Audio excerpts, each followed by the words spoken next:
Assalamualaikum warahmatullahi wabarakatuh. Bismillahirrahmanirrahim. Alhamdulillahirabbil alamin.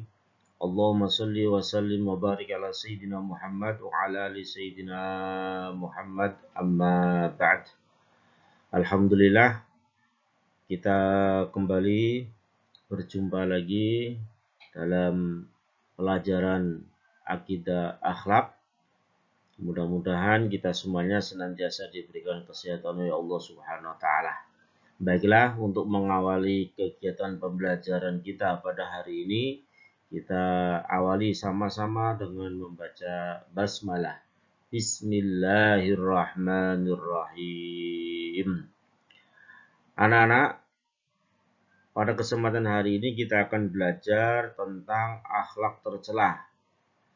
Setelah kemarin kita belajar tentang akhlak terpuji, pada hari ini kita belajar tentang akhlak tercela. Harapannya setelah mempelajari akhlak tercela ini, anak-anak bisa menghindari sifat-sifat tercela di dalam kehidupan kita sehari-hari. Akhlak tercela di dalam agama Islam banyak sekali, namun pada kesempatan kali ini kita belajar beberapa sifat tercela di dalam kehidupan kita yang perlu kita pahami dan nanti ke depannya kita hindari di dalam kehidupan kita sehari-hari. Baiklah anak-anak, kita awali sifat tercela kita. Yang pertama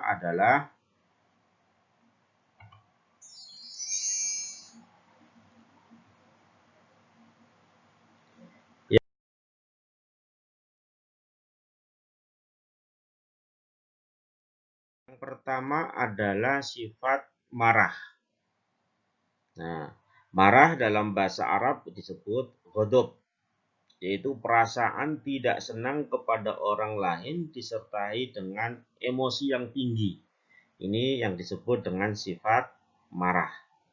Ya, mungkin karena disakiti akhirnya marah, atau dibohongin karena marah dan sebagainya. Dan ini merupakan sifat tercela karena sifat marah ini dapat mengakibatkan perbuatan-perbuatan jelek yang lainnya. Makanya ketika adalah salah satu sahabat Rasulullah SAW meminta nasihat kepada Nabi, akhirnya Nabi memberikan nasihat, la taghdab, janganlah engkau marah. Sampai diulang 3 kali, la taghdab, la taghdab, jangan engkau marah, jangan engkau marah. Karena Nabi tahu betul dengan sifat marah itu akan berdampak pada sifat-sifat tercela yang lainnya. Nah, bagaimana tanda-tanda orang yang marah?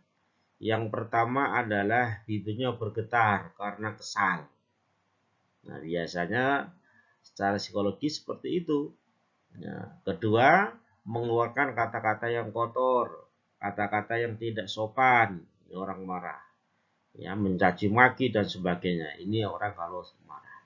Yang ketiga, muka tampak pucat dan matanya merah. Ya, mukanya tampak pucat dan merah. Yang keempat, tangannya mengepal seperti orang ingin memukul karena menahan emosi, ingin meluangkan emosinya dengan cara memukul. Kemudian yang kelima, suka memukul benda yang di sekitarnya. Nah, bisa apa saja benda di sekitarnya bisa jadi sasaran. Ya. Kemudian yang keenam adalah tanda orang yang marah memukul kepalanya sendiri. Nah, ini adalah tanda-tanda orang yang marah. Kemudian selanjutnya anak-anak,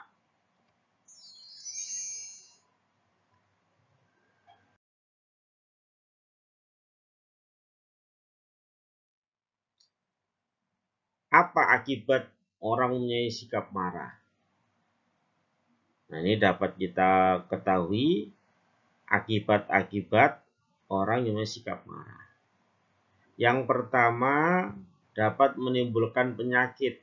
Jadi orang yang suka marah, orang yang sering marah, itu bisa menimbulkan penyakit, baik penyakit hati maupun penyakit fisik yang disebabkan dari marah.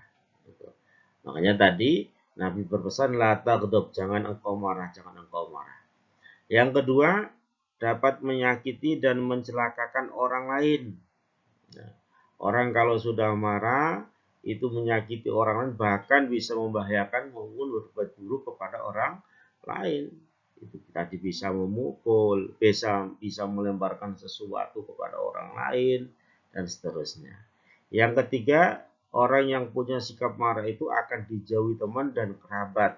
Ya, teman-teman akan menjauh, keluarga mungkin demikian karena apa? Sifat marah, emosi. Ya. Dan yang keempat adalah tentu akan dibenci oleh orang lain.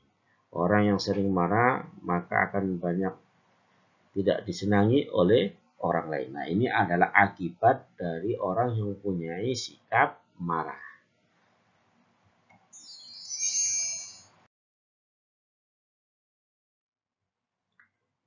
Bagaimana cara kita menghindari marah? Karena Nabi sendiri tadi memberikan pesan kepada sahabat, jangan engkau marah, jangan engkau marah. Sampai diulang-ulang 3 kali. Nah, bagaimana cara kita supaya kita tidak marah, supaya kita tidak mudah emosi? Yang pertama adalah mengakui kesalahan diri sendiri.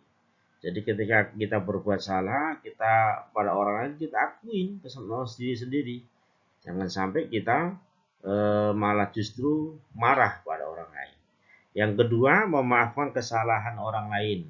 Nah, kalau ada orang lain salah kepada kita, kita segera memaklumi dan memberikan maaf kepada orang tersebut. Yang keempat, yang ketiga adalah memperbanyak zikir. Kita banyak berzikir, banyak beristighfar, mohon ampun pada Allah, membaca tasbih, tahmid, takbir dan sebagainya supaya apa? Supaya kita tidak mudah marah. Karena marah itu sumbernya adalah dari setan. Maka kalau kita banyak zikir, maka insya Allah setan pun akan jauh dari kita. Kemudian yang keempat, cara menghindari marah adalah mengendalikan marah dengan merubah posisi. Kalau ketika kita marah posisi kita berdiri, maka kita rubah menjadi duduk. Atau sebaliknya ketika kita marah duduk, kita rubah posisi kita atau tempat kita. Kalau memang semua sudah kita lakukan, maka kita bisa untuk mengendalikan marah itu bisa kita mengambil air wudhu. Karena apa? Dengan air wudhu itu harapannya bisa lebih tenang, nyaman. Karena marah sumbernya dari setan. Setan berasal atau diciptakan oleh Allah dari api. Dengan air wudhu maka diharapkan bisa memadamkan panasnya amarah, panasnya emosi yang ada dalam diri seseorang. Nah, ini cara menghindari marah. Karena orang marah itu macam-macam. Ada yang cepat marah, cepat pula hilang. Ada yang marahnya mungkin lambat. Ya, kemudian lambatnya juga, hilangnya juga lambat marahnya. Ada yang cepat marah, kemudian hilangnya lama juga ada. Ada yang lama marahnya dan lama pula hilangnya. Nah, ini macam-macam orang dalam kondisi marah. Nah, mudah-mudahan kita bisa terhindar dari sifat tercela yang berupa marah itu.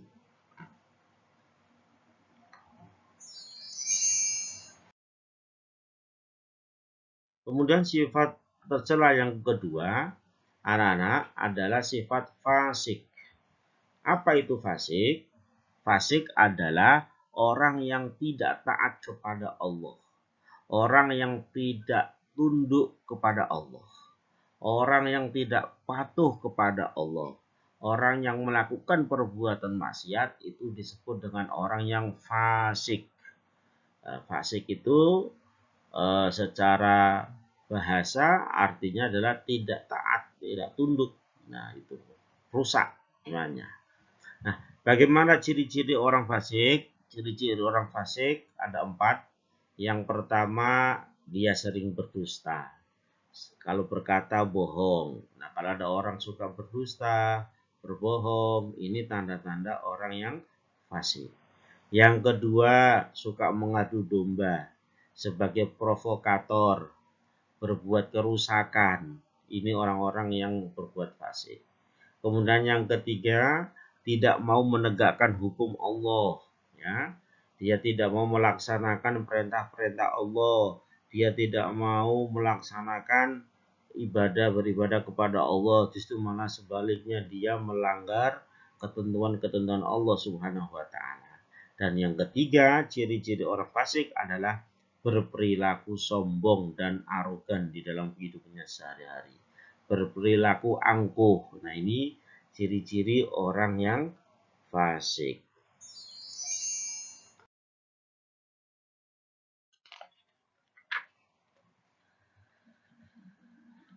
Kemudian yang ketiga,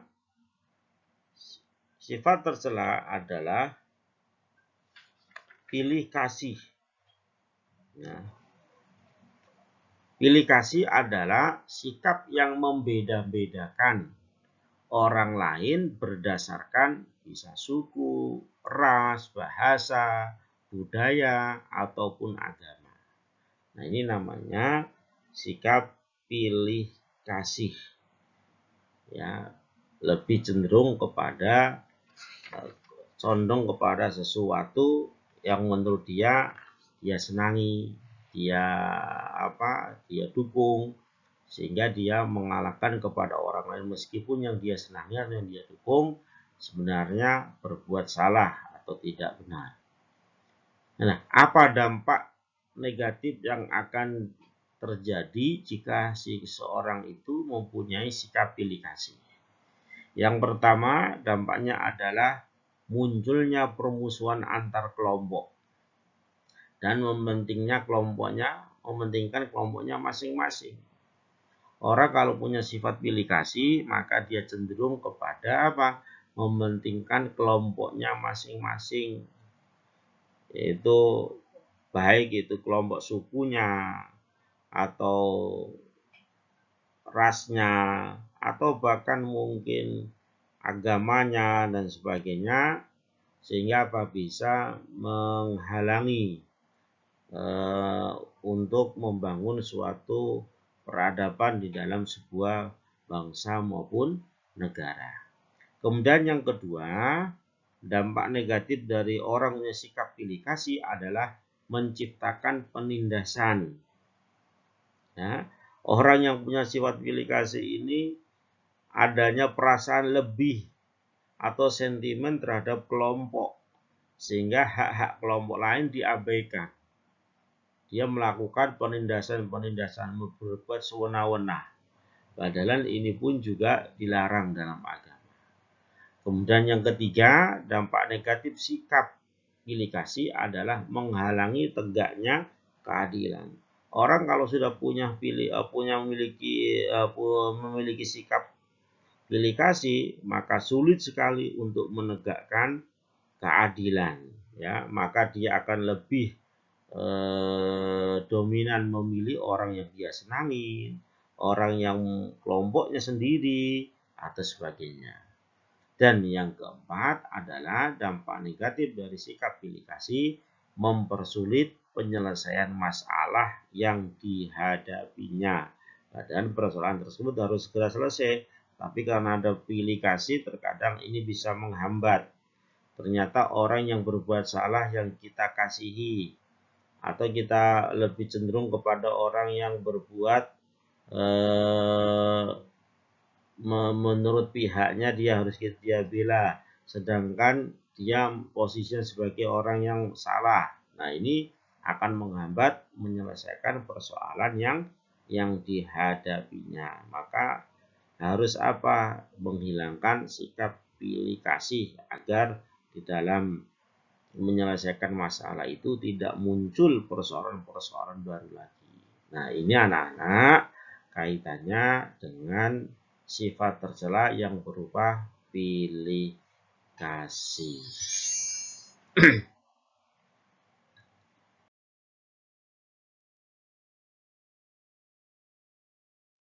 Bagaimana cara kita menghindari sikap pilih kasih di dalam kehidupan kita sehari-hari?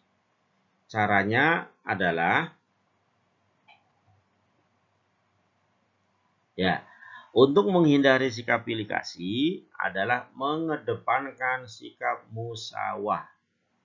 Apa itu musawah? Musawah adalah sikap mempunyai sikap persamaan, kesetaraan, dan kesejajaran di dalam kehidupan kita sehari-hari. Karena apa, anak-anak? Karena sikap pilih kasih ini memiliki tujuan untuk sikap musyawarah, maksud Pak Guru. Sikap musyawarah ini adalah memiliki tujuan untuk menciptakan rasa kesamaan, kebersamaan, ya, bisa menghargai orang lain, bisa menghargai sesama manusia sebagai makhluk Allah Subhanahu wa Ta'ala, menempatkan sama manusia pada posisi yang sejajar, ya. Karena apa? Karena semua manusia di hadapan Allah adalah sama, khususnya umat Islam. Yang membedakan adalah tingkat ketakwaannya kepada Allah Subhanahu wa Ta'ala. Sehingga kalau memiliki sikap musyawarah, maka akan dapat membangun kebersamaan, membangun sebuah kehidupan dengan penuh kemaslahatan. Karena apa? Saling menghargai satu dengan yang lainnya, mempunyai kedudukan yang sama. Maka Allah menciptakan manusia baik dari golongan laki-laki, perempuan, bersuku-suku, berbangsa-bangsa, itu untuk saling menghormati, saling menghargai satu dengan yang lain. Karena orang yang paling takwa di sisi Allah Subhanahu wa Ta'ala adalah orang yang paling baik takwanya. Orang yang paling mulia di sisi Allah adalah orang yang paling berkualitas ketakwaannya. Makanya anak-anak, kita mengedepankan sikap musyawarah dalam kehidupan kita. Jangan kita pilih kasih di dalam melakukan perbuatan kita sehari-hari. Nah, inilah anak-anak sifat tercela yang kita pelajari pada kesempatan hari ini. Paling tidak ada 3, yaitu sifat marah, sifat fasik, dan sifat pilih kasih. Mudah-mudahan kita bisa menghindari sifat-sifat tercela tersebut di dalam kehidupan kita sehari-hari, sehingga kita bisa diselamatkan oleh Allah Subhanahu wa Ta'ala dari hal-hal yang bisa merugikan diri kita, baik di dalam kehidupan dunia maupun di dalam kehidupan akhirat kelak nanti. Amin ya rabbal alamin. Baiklah, sampai di sini saja pelajaran kita pada kesempatan hari ini. Mudah-mudahan bermanfaat. Dan kita akhiri dengan sama-sama baca hamdalah. Alhamdulillahirabbil alamin.